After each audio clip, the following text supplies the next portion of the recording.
ಅದೇನೋ ಗೊತ್ತಿಲ್ಲ, ಕಾಂಗ್ರೆಸ್ ನಾಯಕರಾದ ಪ್ರಿಯಾಂಕಾ ಖರ್ಗೆ ಸೇರಿದಂತೆ ಅನೇಕರು ಆರ್ಎಸ್ಎಸ್ ಪಥಸಂಚಲನಕ್ಕೆ ಎಷ್ಟೋ ವಿರೋಧ ವ್ಯಕ್ತಪಡಿಸ್ತಾ ಇದ್ದಾರೆ. ಆದ್ರೂ ಸಹ ಆರ್ಎಸ್ಎಸ್ ಪಥಸಂಚಲನದ ಕ್ರೇಜ್ ಮಾತ್ರ ಕಡಿಮೆ ಆಗ್ತಿಲ್ಲ ಕಣ್ರಿ. ದಿನದಿಂದ ದಿನಕ್ಕೆ ಆರ್ಎಸ್ಎಸ್ ಪಥಸಂಚಲನದ ಕ್ರೇಜ್ ಇದೀಗ ಹಳ್ಳಿಗಳಲ್ಲೂ ತಲುಪ್ತಾ ಇದೆ. ಅದಕ್ಕೆ ಉತ್ತಮ ಉದಾಹರಣೆ ಅಂದ್ರೆ ಈ ದೃಶ್ಯಗಳೇ ಸಾಕ್ಷಿ ಕಣ್ರಿ.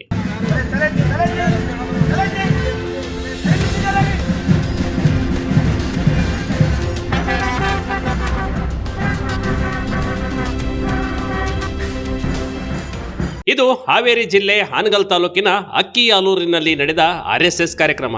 ಇಲ್ಲಿನ ಆರ್ಎಸ್ಎಸ್ ಸಂಘಕ್ಕೆ ಶತಾಬ್ದಿ ಅಂಗವಾಗಿ ಅದ್ದೂರಿಯಾಗಿ ಆರ್ಎಸ್ಎಸ್ ಪಥಸಂಚಲನ ನಡೆಯಿತು.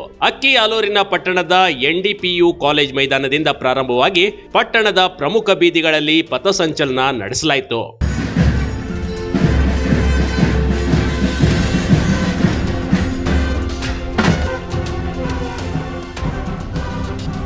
ಪಟ್ಟಣದ ಜನರು ಮನೆಯ ಮುಂದೆ ರಂಗೋಲಿ ಹಾಕಿ ಗಣವೇಷಧಾರಿಗಳಿಗೆ ಹೂಮಳೆ ಸುರಿಸಿ ಅದ್ದೂರಿಯಾಗಿ ಸ್ವಾಗತ ಮಾಡಿಕೊಂಡ್ರು. 1000ಕ್ಕೂ ಅಧಿಕ ಗಣವೇಷಧಾರಿಗಳು ಪಥಸಂಚಲನದಲ್ಲಿ ಭಾಗಿಯಾದರು.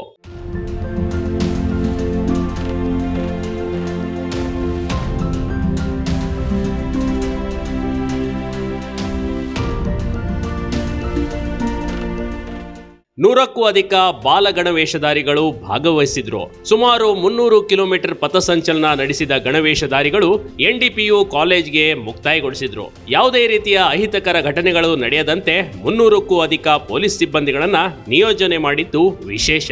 Big TV Karnataka, Haveri.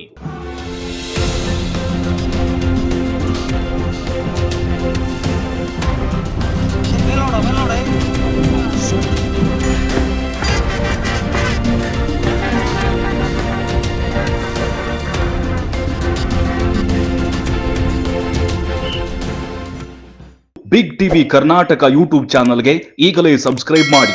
ಧನ್ಯವಾದಗಳು.